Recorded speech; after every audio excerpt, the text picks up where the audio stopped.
I think the wild card is the Raiders. I mean, this is a guy whose career started as a coach with Al Davis. If Jon Gruden wins his lawsuit against the NFL, is there a chance he could coach the Raiders again? If there was anybody that was going to hire him, it's going to be Mark Davis. Ladies and gentlemen, a very strange report emerged less than 12 hours before the Raiders lost to the Indianapolis Colts. Before this report, most of us thought interim head coach Antonio Pierce was a lock to be hired as the full-time head coach. But now, after this report, a completely insane scenario involving Jim Harbaugh and Jon Gruden seems entirely possible. The Raiders were officially eliminated from the playoffs after losing to the Indianapolis Colts. There's no path, there's no hope anymore. There's not going to be a Rich Bisaccia-esque miracle playoff run with an interim coach. One critical call in the game allowed the Colts to go up 10 points, and that was this field goal, which was originally missed, but Jack Jones, the cornerback of the Raiders, was considered offsides. He seems critical of the call. That was no explanation. I mean, tell him go watch the tape though. Nowhere close to offsides. Nowhere.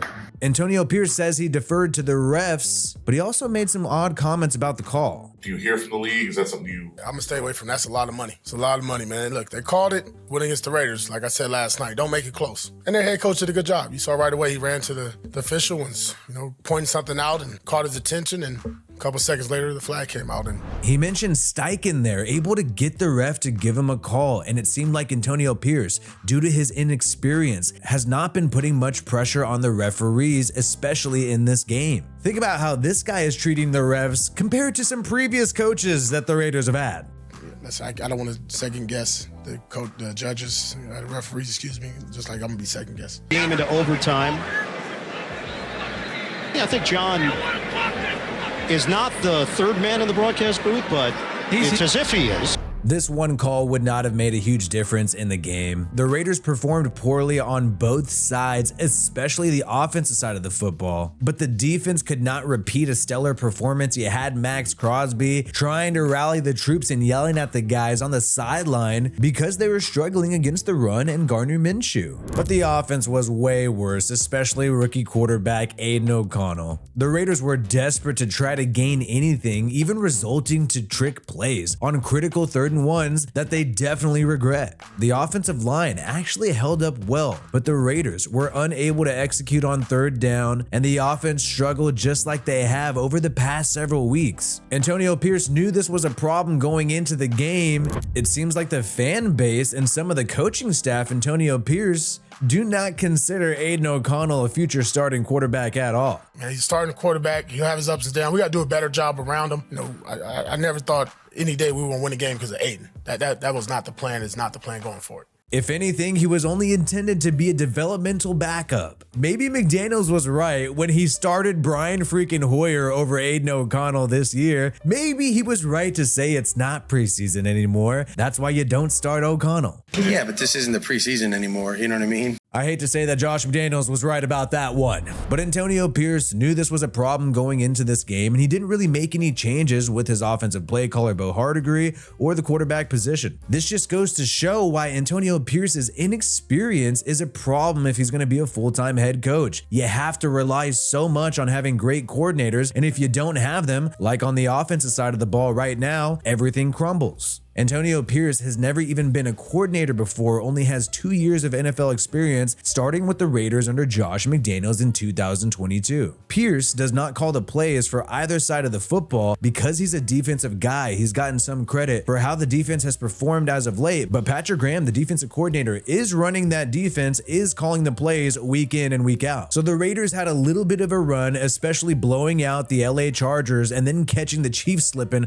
on Christmas. Antonio Pierce started getting cocky after beating the Chiefs on Christmas, and it seemed like he thought he should definitely have the job and did a lot better than some of the gurus the Raiders have hired in the past. Beating those guys at home, how many times has that happened in the last 25 years of the Raiders? Less than a handful, right? So let's go 3. Most of those guys were, gurus, not a defensive coach who never did it before, right? Did it a certain way, right? Did it our way, right? But it seemed like in both of these victories against AFC West division rivals, the internal struggles were large. You had Brandon Staley fired right after that huge game, and there were tons of freakish fumbles in that game that went in the Raiders' favor. And you had the Chiefs game. They were a disaster on the football field, throwing tantrums and also fumbling simple handoffs that led to Raiders touchdowns. Pierce was riding high and feeling quite confident, but now all of a sudden he seems nervous. I'm being paid and to instruct and coach. I'm proud about coaching them. Proud of coaching them guys, and listen, we're gonna keep rolling and keep fighting. This makes sense because a shocking report emerged right before the Raiders went in to play the Indianapolis Colts. Rapoport and Tom Pelissero, some of the biggest NFL insiders in the world, are talking about Mark Davis's mindset going into this offseason for his next head coach. The big names mentioned here are Jon Gruden, Jim Harbaugh, and also Antonio Pierce. One of the notable things that Rapoport says about Pierce is that he is not a lock to get the job. And this was listed right before the Colts game, before they lost. Maybe the Raiders kind of knew going into that game that they weren't going to win it. Perhaps that is why that report came out, to ensure that he is not a lock.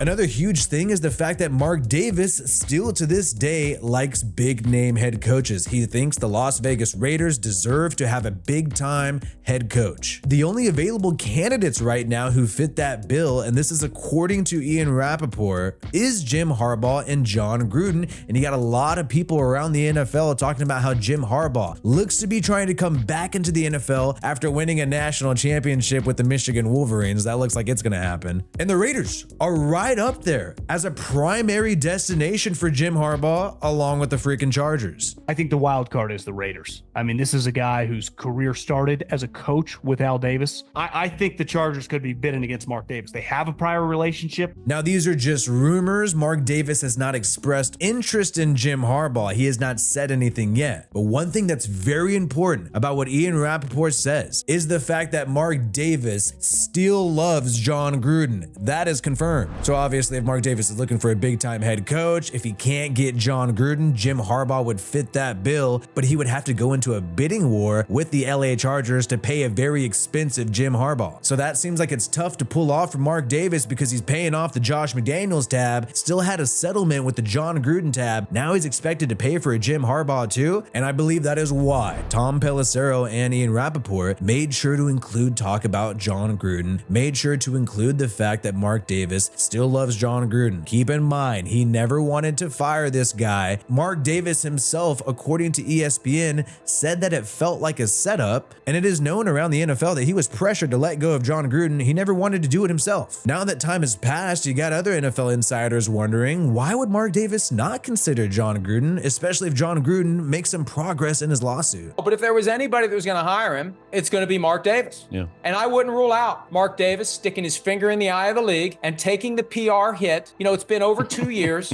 I wouldn't rule it out because there's nothing prohibiting him from doing it if he's willing to be the pariah in the eyes of the NFL, but he kind of already is. So what harm is done by bringing Gruden back? It's been 2 years since the emails were leaked and Jon Gruden has been let go. And it seems like public opinion has swayed in Jon Gruden's favor since then. And even legally, things have been going in Jon Gruden's favor. Right now, the NFL and Jon Gruden are having their showdown January 10th. And this is where we find out if this lawsuit's going to go to court or go to arbitration, but it's going to take a few months to find that out. We are over 2 years into the case, and we won't have an answer until maybe May as to whether or not it goes forward in court. In theory, there's a chance he could coach any team again. Any team could hire him anytime they want. But the Raiders are paying him, aren't they? They worked out a settlement. Okay. But as Florio says, technically, Jon Gruden could coach for any team right now. Him having a lawsuit against the NFL does not legally prevent that from happening. Brian Flores is currently a coach in the NFL right now, even though he's suing the league actively for racial discrimination. Either way, this lawsuit is coming to an end, and even if Gruden is not successful, he's still technically going to be capable of being in the league. It just depends. Is an owner willing to deal with some of the blowback for doing that? Personally, I don't think Mark Davis would deal with that much blowback from Raiders fans if he did rehire Jon Gruden. So like was mentioned earlier, would Mark Davis be willing to be a pariah? The Raiders are a pariah anyways, and he's already paying part of Jon Gruden's contract. He had to work out a settlement. He could really give a middle finger to the league and just say, what are you going to do? Are you going to make me get rid of this guy again? Are you going to force me to get rid of the head coach I want again just because he's suing you? If Mark Davis were to rehire Jon Gruden and the league stepped in to try to prevent that, it would look even worse for them, and it would look like they have selectively targeted Jon Gruden and the Raiders 2 times. You would have a clear pattern of misconduct by the NFL against Jon Gruden. Personally, I was absolutely shocked to see Ian Rapoport and Tom Pelissero make that comment about Jon Gruden. I obviously would like Jon Gruden to be the head coach of the Raiders again. I don't think he should have been removed at all whatsoever, but I've always considered it a long shot because he's actively suing the league and says that he's out for blood and he wants revenge. Makes it seem like he's not too into coaching. But now with the fact that the Raiders got rid of Josh McDaniels, Antonio Pierce clearly doesn't look like the guy. The guy should probably be a defensive coordinator first, and I think that would be great for him to take that next step and then be a head coach after being a D coordinator. Then you got Harbaugh likely going to the LA Chargers. They seem like they're going to go all in on this guy, and I doubt Mark Davis wants to get involved in that bidding war. And also, Jon Gruden is still pretty young. He's only 60 years old, which is the exact same age as Jim Harbaugh. So Gruden's still a young hotshot head coach, and compared to Jim Harbaugh, Gruden has actually won a Super Bowl before, unlike Jim Harbaugh. He built the team that went to the Super Bowl against the Buccaneers, and then he helped the Buccaneers beat the Raiders in that Super Bowl, and the Raiders were going in the right direction in 2021. I swear they were about to win that freaking division,